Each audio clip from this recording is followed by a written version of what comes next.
Tervetuloa erikoispajalle. Nyt pitäisi jatkaa tämän jarrupenkin ohjauslaitteen koodaamista. Viimeksi mä kytkin virrat tähän laitteeseen ja sitten teki sen LED-vilikutuskoodin tuonne. Mutta nyt pitäisi tehdä ne koodit sitä varsinaista toimintaa varten. Ja tähän pitäisi tehdä aika monta juttua, eli pitäisi tehdä se käämien virraohjaus, sitten se voima-anturin lukeman mittaaminen, ja sitten on pyörintänopeuden mittaus ja käämien lämpötilan mittaus ja ulkoilman lämpötilan mittaus ja sitten moottorin kierrosluvun mittaus. Ja tämä iso musta osa on nyt sellainen IGBT-transistori ja tällä voidaan ohjata sitä virtaa niille käämeille. Ja nyt se kytkentä on suunnilleen tämmönen, että täällä on se hitsauskone, joka syöttää virtaa ja tässä on ne jarrulaitteen käämit. Eli tämä on sellainen on-off-mallinen kytki, että silloin kun sinne tulee tuo pulssi, niin silloin se menee päälle ja sitten tästä pääsee kulkemaan virta. Mutta nyt kun mun pitäisi säätää portaattomasti tätä virtaa, niin se tehdään sellaisella pulssileveysmodulaatiotekniikalla, eli PWM:llä. Se tarkoittaa sitä, että tätä ohjauspulssin pituutta muutetaan. Sinne ajetaan tiheään tällaista. No siinä on nyt maailman hienoin kaavio, mutta sinne ajetaan tiheään tällaista pulssia noin 1000 kertaa sekunnissa ja sitten yhden tämmöisen pulssin leveyttä säädetään.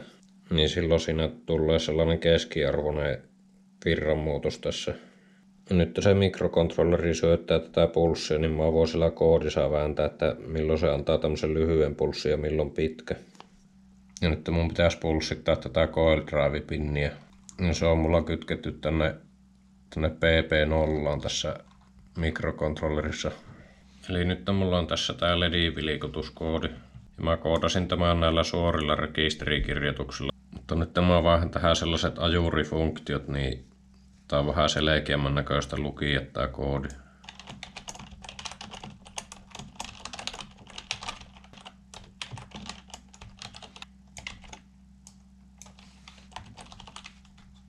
Eli nyt siinä on GPIO reset bits ja set bits.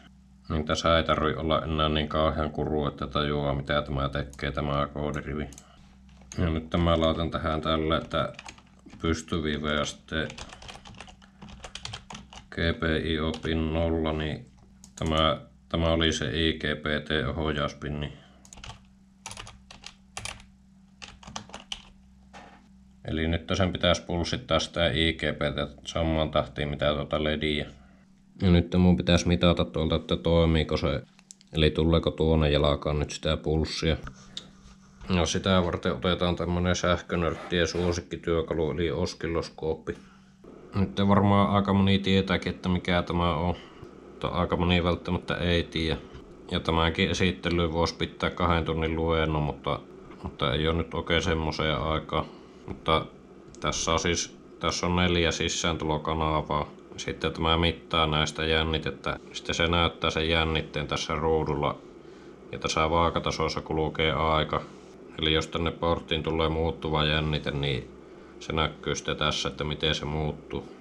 Tällä voi mitata kaikkea, että minkä taajuista signaalia siellä johossa tai kuinka voimakasta. Sitten tämä mittapää on tämän näköinen. Ja tässä on maakaapeli. Ja mä laitan tämän maan tuohon miinukseen. Ja sitten tästä mittapäästä tulee tällainen koukku, niin tämä kiinnitetään sinne, mitä kohtaa halutaan mitata. Nyt tähän tuossa jo jotakin tapahtuu, eli tuo menee ylös alas tuo viiva tuossa. Tämä ei nyt näytä riittävän tarkasti sitä, mitä mä haluan, niin mä voin täältä säätää näitä parametreja. Tässä on aikaskaala säätö. Tämä säätää, että onko tämä ruudun leveys, onko se vaikka 100 millisekuntia vai 50 mikrosekuntia.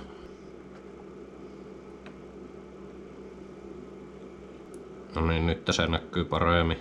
Eli kyllähän sinne tulee se pulssi. Sitten mä voin tästä vielä säätää tätä jänniteskaalaa, että paljonko tää on tässä pystytasossa. Nyt se näyttää hyvältä. Nyt mä kytkin tähän kuormaksi tämmösen solenoidin.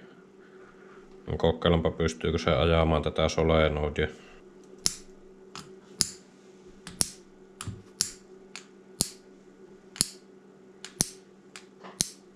Kyllä sekin liikuttaa, mutta siinä on jotakin ongelmaa. Se jumahtaa pohja.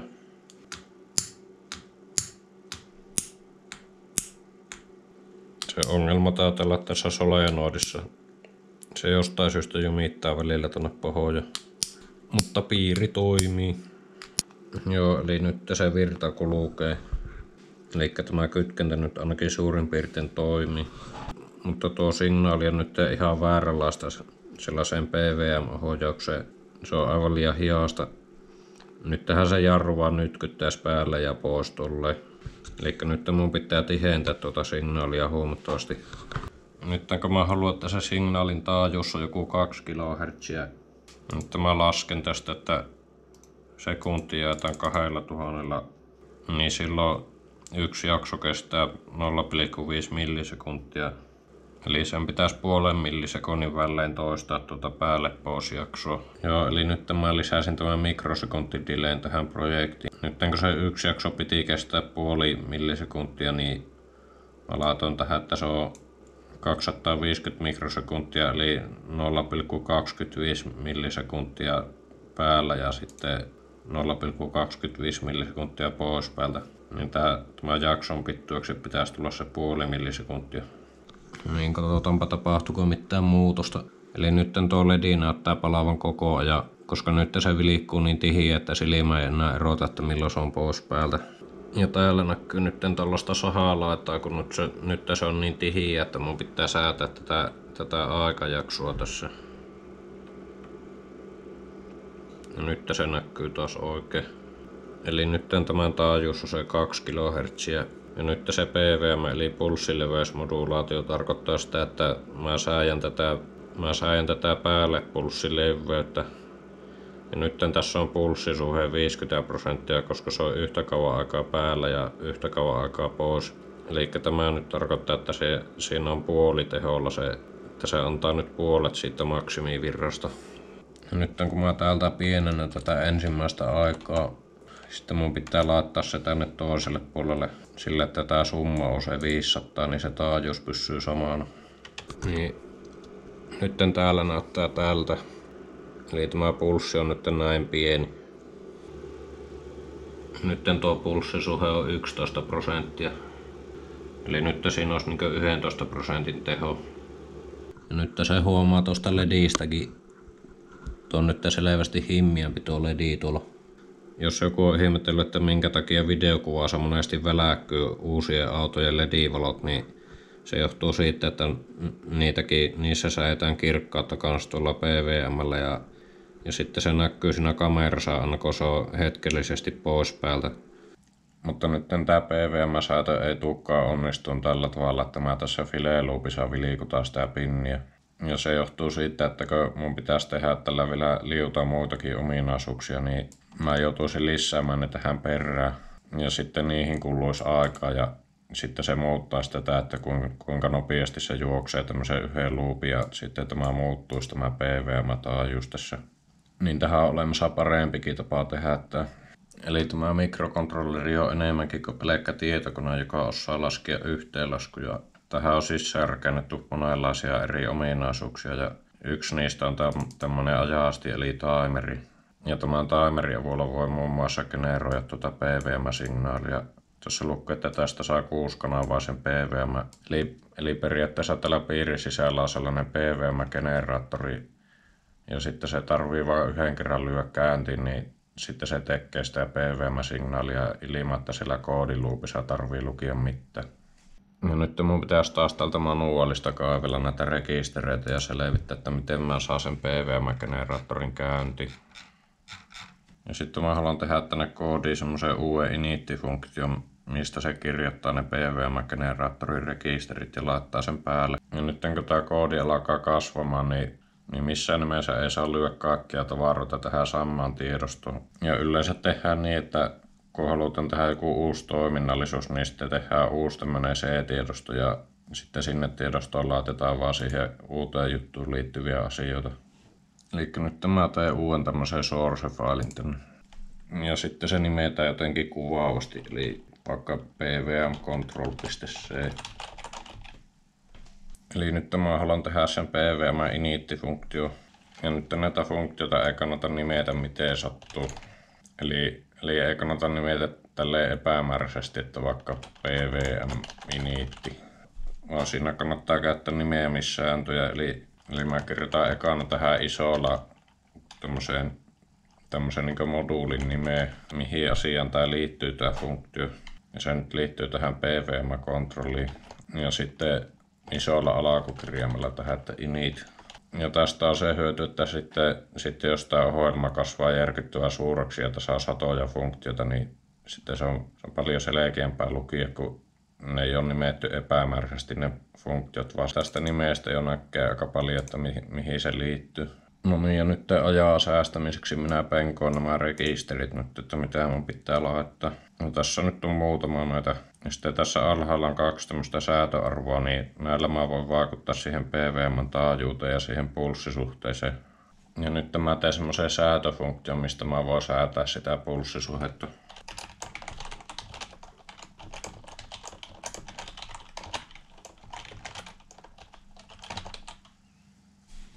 Eli tämä funktio nyt säätää sitä ja tähän syötetään tämä prosenttimäärä, että paljonko halutaan sitä pulssisuhdetta. Ja sitten tää laskee sopivan aika-arvon tuohon timeriin ja laittaa se sinne rekisteriin. Ja nyt mä voin kutsua tätä sillä pääluupissa.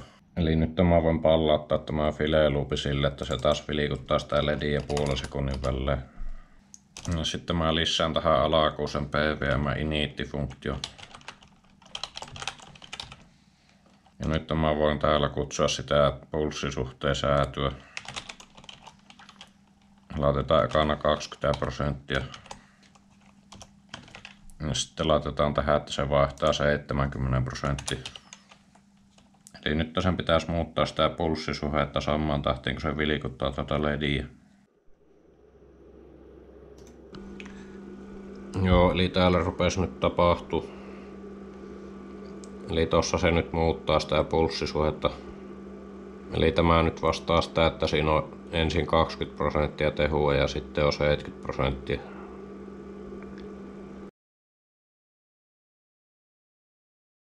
No niin, ja kokeilenpa toimiiko tuo virrasäätö nyt oikeasti sille, että se säätää sinne vähän virtaa tai sitten paljon. Ja mulla on nyt tässä tämmönen Airsoft Asseen moottori. Tämä on niiltä ajoilta, kun mä värkkäsin Airsoft Asseita ja siitä tai mun kanavan nimikin tulee. Niin se on tämmönen aika jyty moottori ja tämä ottaa aika isoja virtoja. Ja mulla on tässä tämmönen lipoakku nyt. Tämä mun penkkivirta ei jaksa antaa kuin 1,5 ampeeria. Mä oon nyt kytkenyt tämän tuohon ja nyt kun mä käytän tätä johtoa tuossa moottorissa, niin sen pitäisi alkaa pörisee ja sitten sen pitäisi muuttaa sitä tehua tuon LEDin tahissa. Katsotaanpa nouseeko savu.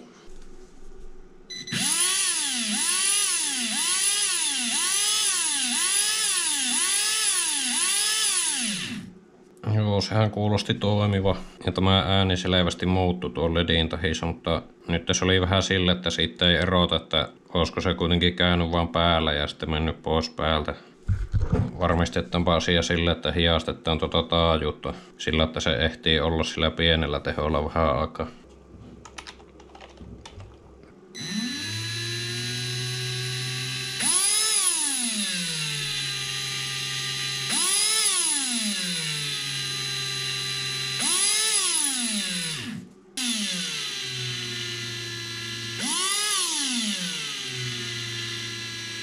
No niin, sehän vaikuttaisi toimiva. Yritin mitata tuota virtaa, mutta tuo mittari menee aina sekaisin, kun se ottaa sen ison piikin.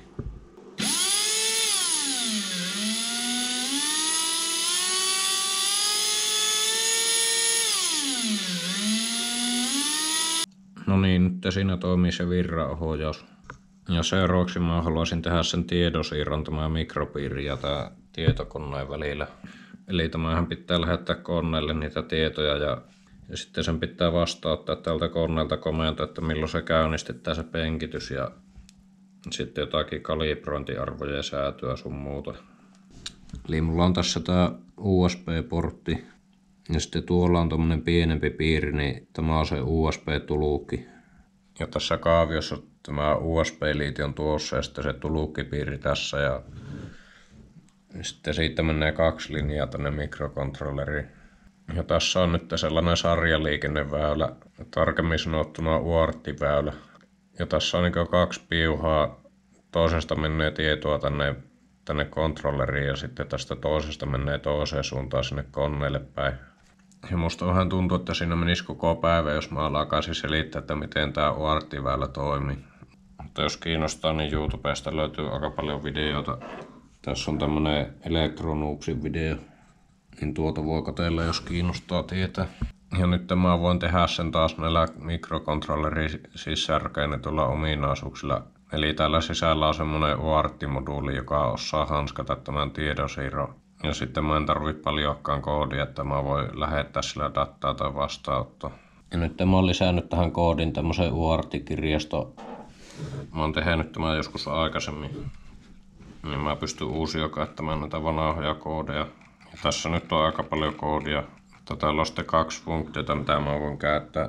Tällainen UART-printti, niin tällä mä voin lähettää sinne koneelle. Mä voin lähettää jotakin selväkielistä tekstiä tai sitten numeroita.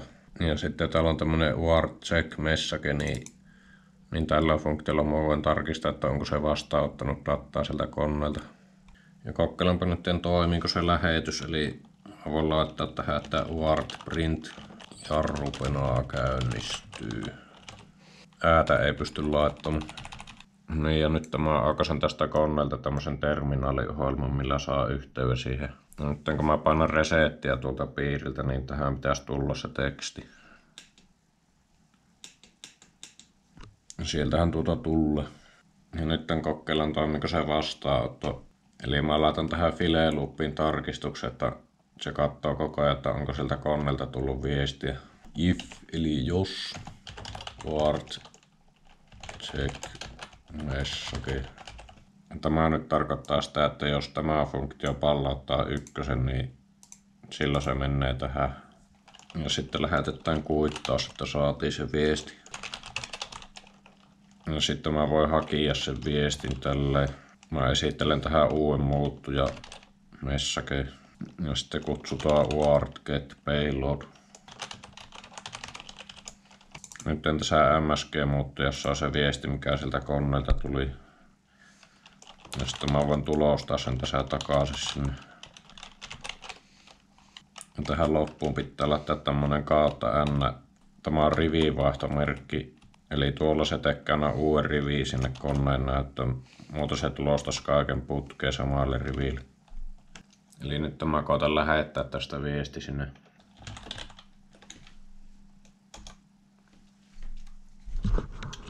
Ja sehän sai sen ja tulosti takaisin tähän. Ja nyt mä voin koodata tähän, että se katsoo mitä siellä viestissä on ja sitten tekee jotakin, jos siellä on joku tietty koodi. Ja tehdään vaikka semmonen, että se säätää sitä jarrutehua sen mukaan mitä sieltä koneelta tuli. Eli jos mä lähetän sinne vaikka J20, niin tää J meinaisi, että sä ajaa jarrutehoa ja sitten tai 20, että montako prosenttia. Eli nyt jos se ensimmäinen kirja on J, niin se menee tähän. Ja sitten mun pitää kaivaa se prosenttiluku sieltä.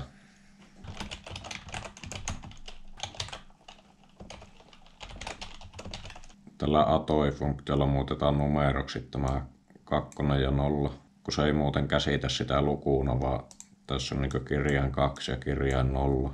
Ja tälle atoille syötetään tämä toinen kirjain tässä, niin tässä on tuo message plus 1. Pelkkä message osoittaa tähän ensimmäisen kirjaimen.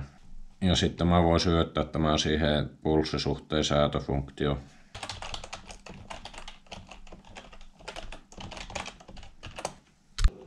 Nyt kun mä lyön tänne, että J70, niin täällä nyt vaihtui tuo pulssisuhe siihen 70. No niin, ja katsotaanpa tästä tää systeemikaaviota. Mun piti tehdä jo uusi, kun nakkasin vanha jo roski. Tässä on siis se ohjauskortti ja tässä on se jarrulaite. Ja seuraavaksi pitäisi tehdä se nopeustiedon lukeminen. Eli miten se mittaa tämän rullan pyörimisnopeutta. Ja tässä on nyt minun nopeusanturi. Eli tämä on semmonen valoheijastusanturi. Ja sitten mä oon tehnyt tähän tämmösen 3D-tulostetun koteilo. Tää anturi on purettu jostain vanhasta laatteesta. No niin, ja nyt mä teen tähän anturiin tämmösen suojatun kaapeli. Ja kytkin sen tonne levylle. Ja nyt mä katson tällä oskilloskoopilla, että toimiiko se. Ja nyt tosta anturista tulee 3 piuhaa. Yksi on maa ja sitten yksi on 500 voltissa ja sitten yksi on se signaali. Se signaali on kytketty tänne kontrolleriin tohon rot speed. Ja nyt tämä skooppi mittaa sitä signaalipiuhaa. Ja nyt siellä on 3 volttia, kun tuossa ei oo mitään tuossa anturi eessä. Ja nyt kun mä peitän tämä anturi,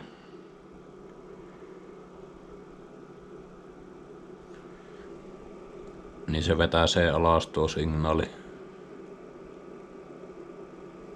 Siihen jarrupenkin akselille tulee sitten semmonen kiekko, missä on hampaita ja sitten aina kun semmonen hammas vilahtaa tuosta ohi, niin tämä tallentaa se ja sitten sinne tulee tuon näköistä signaalia.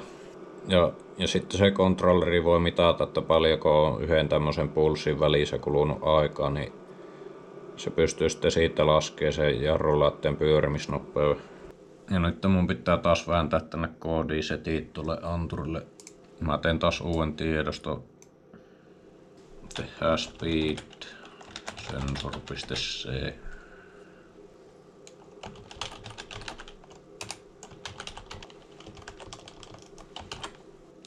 Joo, eli tähän tuli tämmönen speed sensor init ja sitten tässä mä konfiguroin sen pinni. Ja nyt tässä käytetään tällaista keskeytysfunktiota, ja se on tämä tämmönen IRQ-handler. Ja tämä on nyt sellainen erityinen funktio, että se hyppää automaattisesti tänne silloin, kun siinä pinnissä tapahtuu jotakin. Ja tässä tähän mä voin kirjoittaa, että mitä se sitten tekee, kun se havaitsee, että siellä menee alas se signaali. Ja nyt mä tarvii siihen mittaamiseen aikatiedon, eli mä voin tässä lukia semmosen tausta-ajastimen arvo ja sitten laskea, että kauanko kuluu aikaa sitten edellisestä arvosta ja sitten siitä mä saan sitten sen pulssien tihjoon ja voi laskea sen pyörimisnopeuden. Tehdään muuttuja nevytimeen. Ja se on timer 6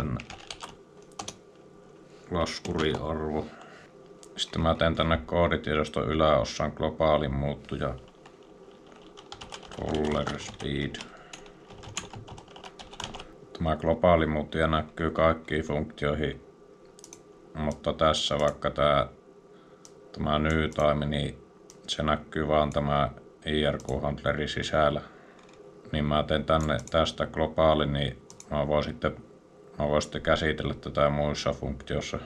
Nyt roller speed on tuo new time on nyt se yhden hampaan väli siinä pyörähyksessä.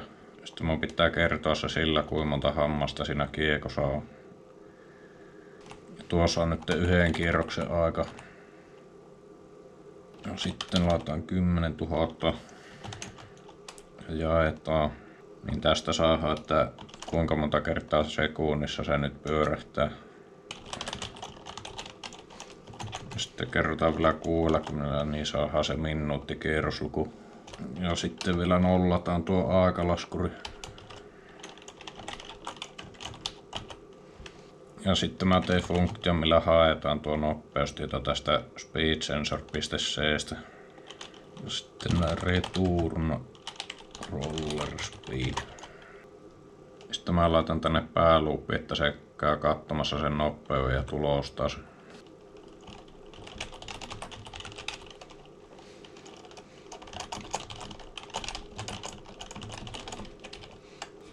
No nyt mun pitää käyttää tämmöstä sprintf, kun mä haluan tulostaa jonkun muuttuja-arvo.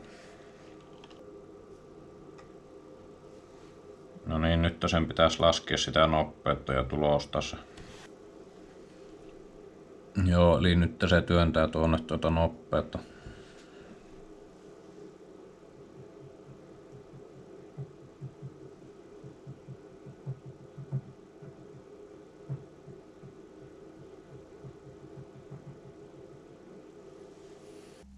Joo, eli nyt tää jarrulaite pystyy säätämään jonkun kiinteän virta-arvon tänne käämeihin.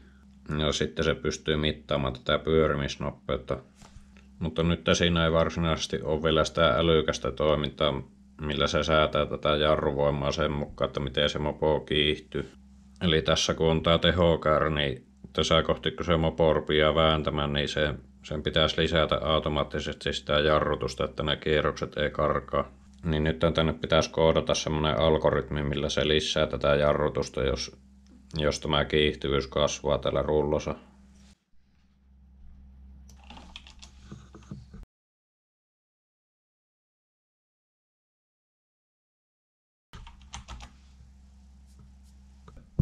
Sitten googletetaan tältä netistä tämmönen kuin PID Controller. Ja nyt ihmiskunta on joskus keksinyt tämmöisen systeemin kuin PID-säädin. Ja täällä lukee, että se on tämmönen ohjausluuppimekanismi, jossa on feedback. Eli feedback on takaisinkytkentä. Ja tässä on tämmönen PID-säätimen kaavio. Tässä nyt on tämmöisiä ihmeellisiä yhtälöitä, mutta jos tästä nyt jotakin koettaisiin selittää, niin se PID ohjaa jotakin prosessiarvoa. Tässä tapauksessa se yrittää ohjata sitä rullan kiihtyvyyttä. Ja sitten siihen syötetään täältä takaisin kytkentänä se kiihtyvyysarvo. Ja sitten sille syötetään se haluttu kiihtyvyys.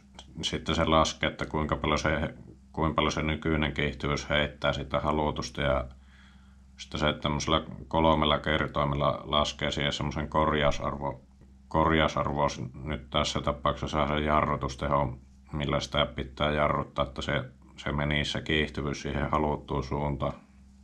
Ja nyt jos mä haluaisin koodata sen PID-säätimen, niin tässä on tämmöisiä hirveitä yhtälöitä, minkä perusteella sen pystyisi tekemään, mutta en ole niin matemaatikko, että ymmärtäisin tätä. Oikeastaan minulla näkyy vain punaista, kun mä näen tämmöisiä yhtälöitä.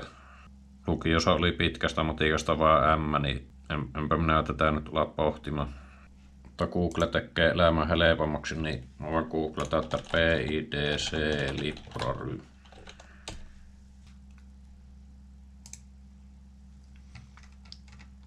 No täältä löytyy nyt tämmönen jonkun tekemä PID-kirjasto.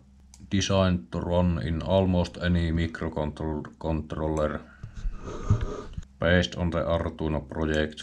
Eli tämähän vaikuttaa hyvältä. Eli tässä on nyt joku vääntänyt ne yhtälöt valmiiksi ja tässä on tämmönen PID.C ja H, niin mä vaan otan nämä tästä itselle.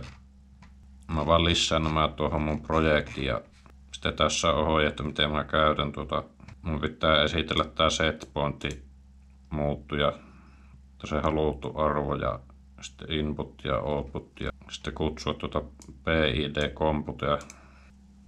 Joo, eli tässä on nyt jonkin sortin kaavio, mistä pitäisi nähdä, että miten tämä PID-juttu nyt liittyy tuohon virrasäätöön. Eli tässä on se PID-funktio, mikä pyörii siinä PID-kirjastossa. Se aivopiiristää siellä pyörittää koko ajan. Sitten siinä on 3 muuttujaa. Sitten kun näitä 2 muuttujaa muutetaan, niin sitten tämä loopi prosessoi ja antaa uuden arvon tänne ulostuloon. Ja se ulostuloarvo syötetään sinne PWM-ohjaukseen ja sitten se muuttaa tätä IGBT-ohjausta ja sitten se virta muuttuu tässä käämipiirissä ja sitten se jarrutus muuttuu sillä jarrulaitteessa.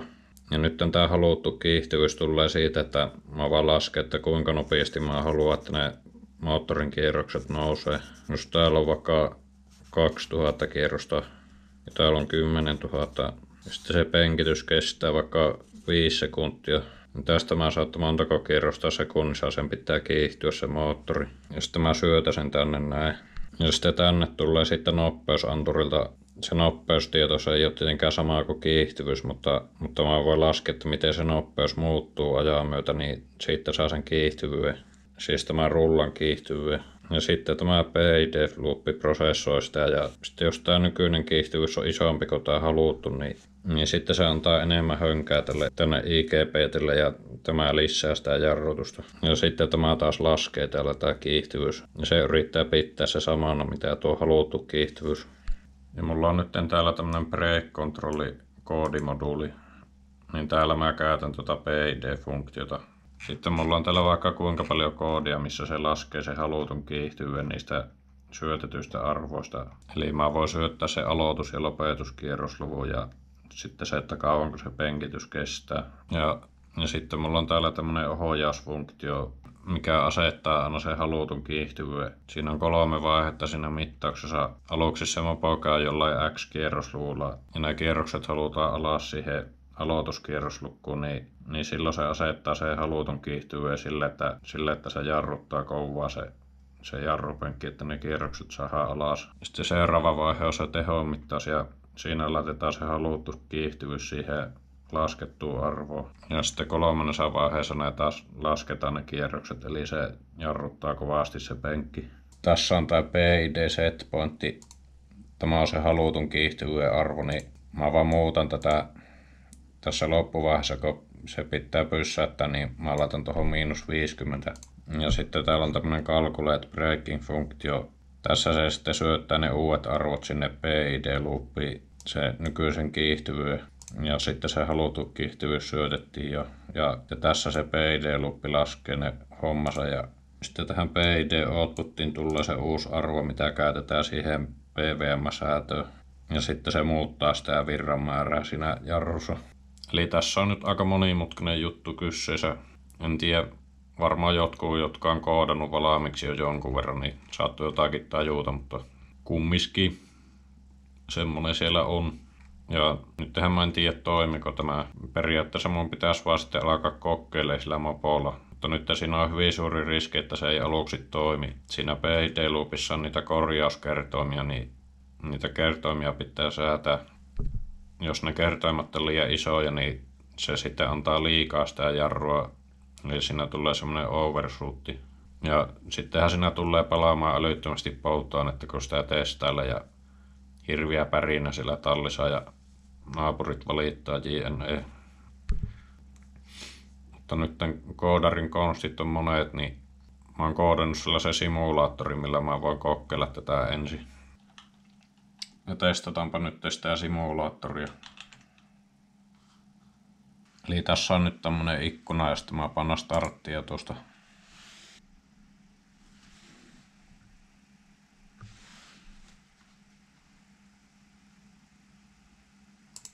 Eli tähän tuli nyt pari tämmöistä käyrää ja tässä on nyt sellainen simuloitu penkitys. Tämä ylempi on moottorin kierrosluku ja sitten taas on jarrupenkin jarruvoima. Eli periaatteessa mä oon koodannut tähän semmoisen fysiikkamalliin, joka mallintaa sitä jarrupenkkiä ja sitten sitä moottoria. Ja mulla on sillä semmoinen ohjelmoitu tehokäyrä ja sitten se sillä teholla kiihyttää sitä rullaa ja sitten se ajaa sitä jarrupenkin ohjauskoodia ja ottaa sieltä se jarrutusarvo, minkä se PID-luppi laskee. Ja sitten mä näen tästä, että miten se käyttäytyy. Nyt se toimii suunnilleen oikein. Eli tällä alussa se hiastaa sen moottorin tähän aloituspisteeseen ja sitten nämä kierrokset nousee aika tasaisesti. On tuossa vähän jotakin piikkejä, mutta se kuitenkin näyttää suunnilleen toimivan. Ja tästä näkee, miten se PID-luppi sahaa sitä jarruvoimaa koko ajan tässä, kun se säätää sitä ja hakkee sitä oikeaa tehua. Tässä simulaatiossa on kohtia, missä se moottori saa yhtäkkiä lisää tehua, niin siksi tässä on näitä kuoppia. Tästä näkee, että se jarru ohjaa lisää aina sitä voimaa tuossa. Ja tuon avulla mä voin nyt helposti testata, että onko nämä PID-loopin arvot suunnilleen oikein. Täällä on nämä 3 arvoa, niin jos mä muutan tätä I-arvoa tästä. Sitten mä voin taas kokeilla, että miten se nyt käyttäytyy.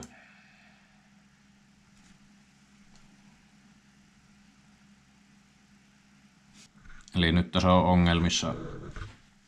Se ei nouse tuo moottorin kierrosluku ollenkaan. Eli se antaa liikaa sitä jarrua nyt. Eli tämä simulaattori avulla mä voin välttää turhan pärryttämisen sillä mopolla, jos ei se aluksi toimikaan se jarrupenkki kunnolla. Mä oon aika varma, että tällä säästyy litratolokulla bensaa ja paljon hermoja. Ja samalla mä teen tähän sitä tietokoneen Bandu-No-softaa. Eli mulla on tässä toinen tämmönen täpi, niin täältä näkee sitten tuon tehokäyrä. Tää vaatii vielä jonkun verran viilausta, mutta se nyt suunnilleen toimii. No niin, olisikohan sitä koodaamista nyt käsitelty riittävästi. Alkaa mennä jo aika pitkäksi tää video. Siitä kyllä puuttuu vielä aika paljon. Tämä voima-anturi pitäisi laittaa toimimaan. Tämä on tämmönen AliExpressistä tämmönen load-selli. 200 kilon malli.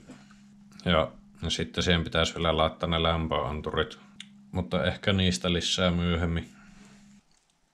No niin, nyt tullaan taas täällä kuuluisan värkkäyspajan puolella ja katsotaanpa nyt taas näitä jarrupenkin mekaanisia osia. Eli mä oon nyt purkanut tämän ja sitten mä totesin, että nämä 30 millin magneetit ei ole tarpeeksi tehokkaat. Eli nämä terästangot kyllästyy siitä magneettikentästä ja sitten siihen ei saa lisää tehoa, vaikka laittaisi enemmän virtaa tai näitä kierroksia. Niin sitten mä päätin tehdä paksummat näistä tangoista. Ja sitten se oli aika kovaa päätös, kun oli erittäin suurella vaivalla ehtinyt jo katkaista ja sorvata nämä kaikki 8-30 millin tankoa. Ja se oli tällä tallissa melkein 20 pakkasta, kun mä sorvasin nämä kaikki. Ja piti pistää retkipatja jalkojen alle, ettei jalat jäävy. Niin ajallisesti se ei ollut kuin yksi ilta, mutta hirviä työ oli kuitenkin. No sitten mä purin hammasta, kun mä tiesin, että siinä käy sitten lopuksi huonosti kuitenkin, jos mä en tee sitä. Niin sitten mä ostin tätä 40 millin tankoa ja teki se sama sorvaushomma. Silloin ei ollut onneksi enää niin hirviät pakkaset. Ja nyt mulla on nämä kaikki tangot sorvottuna. Ja sittenhän siinä tuli tietenkin se ongelma, että nämä ei mahu enää tähän keskilevyyn.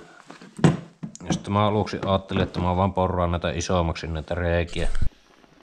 Ja sitten mä yritin tämmöisellä sääittävällä puuporalla isontaa noita, mutta sehän ei onnistunut mitenkään, koska tuossa on jo tuo reikä, niin tuo kärki, tämä poran kärki ei saa tukia ja tämä heilui ihan älyttömästi ja tuosta reiästä tuli ihan liian väliä ja tuommoinen aivan kauhea. Ja sitten mä totesin, että mun pitää tehdä tämäkin uusi tämä levy. Ja minä nyt silloin sanoin, että tämä taipuu tää levy, niin se aiheuttaa ongelmia siinä, kun ne magneetit hinkkas niihin roottoreihin. Mutta oikeastaan musta tuntuu, että se johtuu siitä, että mä olin tehnyt nämä käämet sen verran huonosti, että nämä saa nuo päät vinot, niin ne aina pääsi vähän kääntymään nämä magneetit siinä. Niin se aiheutti suurimmaksi osaksi se hinkkaamisen. Eli ei tämä vaneerilevy välttämättä niin paska olekaan. Ja sitten jos mä tekisin tämän metallista, niin ja tämähän kyllä kannattaisi tehdä metallista, mutta se tarkoittaisi taas rahaa menoa koneesta mulle. Ja minä nyt oikein enempää välttämättä ainakaan heti haluaisi upottaa tähän projektiin. Pitää jossain vaiheessa kertoa, kuinka kauheasti mulla on mennyt rahaa tähän. Mutta sitten onneksi minun yksi sukulaismies on myös värkkääjämiehiä, niin sillä on itse tehty CNC-jyrsi, niin se lupasi jyrsiä mulle uuden tämmöisen, missä on nämä isommat reijät ja sitten vielä koivuvaneerista. Kun tämähän on nyt halavinta 6 vaneeria, niin se koivuvaneeri pitäisi olla vielä vähän jäykempää. Eli se ongelma pitäisi olla aika lailla hoijusa. Sitten mä oon aloittanut sen kaikista suurimman urakan, mikä tässä on, eli näiden käämien tekemisen. Ja näistä tulee nyt luonnollisesti isommat, kun tää keskitanko on isompi. Mutta sitten näissä on myös 100 kierrosta enemmän, mitä niissä vanhoissa. Eli kaiken järjen mukaan näiden pitäisi olla huomattavasti tehokkaammat, mitä nuo vanhat käämet. Nyt niin kuin kaikki tekniset hommat yleensä, niin tämäkin on kokenut huomattavaa evoluutiota tämä mun käämien teko. Eli aluksi mä teen näistä tämmöiset paljaat, että näissä ei ole ympärillä mitään runkoa. Ja se syy oli siinä, että mä halusin maksimoida sen lankamäärän, mikä mahtuu tähän. Ja sitten mä myös ajattelin, että se olisi hyvä saada mahdollisimman pieneksi se etäisyys siihen ydintankoon. Ja sitten vielä kolmas juttu oli se, että jos nämä kuumenee kovin kauheasti, niin jos mä 3D-tulostan tänne semmoiseen sisäkkeen, niin se saattaisi sullaa siinä. Mutta näistä tuli sitten kuitenkin aika tämmöisiä karmian näköisiä, eli näissä on nämä päät vinot, eikä näitä saanut oikein silleen kunnolla kiinni siihen. Niin sitten mä kuitenkin päätin 3D-tulostaa tämmöiset rungot noille käämeille. Mutta siinäkin oli sitten omat ongelmansa. Eli ekana mä koitin käämiä yhden käämin ilman mitään liimaa, kun mä ajattelin, että tämä runko pitää sen kasansa, mutta sehän on tuolta tolleen taipunut kupille tuo pää. Niin tämä on nyt liian pitkä eikä se mahu siihen. Pitää purkaa tämä ja tehdä uusi. Ja sitten mä siirryin taas tähän epoksiliiman käyttöön. Ja tällä sai tehtyä jo kohtuu hyvä, mutta siinä on se ongelma, että tämä epoksi on kallista. Maksaa 8 € tämmönen tuubi ja käytännössä yhdellä tuubilla tekee 2 käämiä. Ja silloinkin sitä pitää säästellä tuota epoksia. Ja näissäkin se silti vähän sen taipu tämä pää. Ja sitten oli myös semmonen ongelma, että kun mä tulostin nämä rungot tällä lailla, niin tämmönen 3D tulostettu kappale, niin sehän on heikko tuossa kerrosten suunnassa, niin tämä päätylevy saattoi rapsahtaa irti siitä. Tästä lähti irti ja mun piti liimata se takaisin. Niin sitten mä tulostin nämä rungot tälleen puolikkaana tässä asennossa, niin tuosta tulee vahvempi tuosta päätyliitoksesta. Ja viimeisin älyvällöys oli sitten käyttää tuo epoksi sijasta tätä lasikuituhartsia. Eli tätä hirveätä haisevaa polyesterihartsia. Ja tämähän on tosi halapaa. Ja mulla kävi tämäkin mielessä, mutta mulla on ollut joskus ongelmia tämän kanssa, kun se ei ole tahtonut kuivua se. Tai siinä on kestänyt tosi kauan, että se kuivuu. Niin sitten mä ajattelin, että sitten siinä kestäisi älyttömän kauan tehdä nuo käämit, kun mun pitäisi aina ootella, että yksi kuivuu. Ja siitä hartsin kuivumisesta on tällä tallin lattiassa muistona yli 10 vuotta vanhat jäljet, kun mä tekin skootterin kuituperää ja mä laittoin sitä kovetetta liian vähän, niin se ei oikein kovettunut. Ja sitten se tässä yön kuivu semmoisen tuolin päällä ja sitten tippasi sitä hartsia tähän lattialle ja siinä on vieläkin jäljet. Mutta mä kumminkin testasin sitä hartsia ja mä laittoin tosi paljon sitä kovetetta siihen ja kyllähän se sitten kovettui ihan hyvin. Ja tässä on nyt ehkä tähän asti paras käämi. Siinä hartsissa on se hyvä, että sillä pystyy lujittamaan tämän 3D-tulosten, niin tämä ei anna enää periksi tämä pääty tässä. Niin tämä on nyt justiinsa oikean korkunen. Ja sitten kun se ei maksa paljon, niin mä pystyin kunnolla kyllästämään tämän, niin tämä ei kyllä tästä purkaudu enää mihinkään. Mutta edelleenkin on se ongelma, että mun pitää antaa se hartsin kuivua sen verran, että tämä ei anna periksi, kun mä irrotan se siitä sorviikistä. Eli käytännössä mä oon voinut tehdä vain yhden käämin illassa.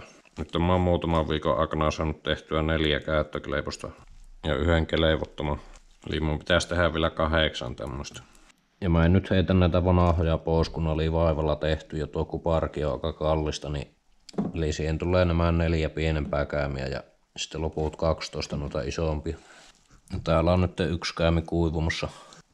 Ja kyllä se käämintä alkaa sujua, kun sitä on jo aika monta kertaa harjoitellut.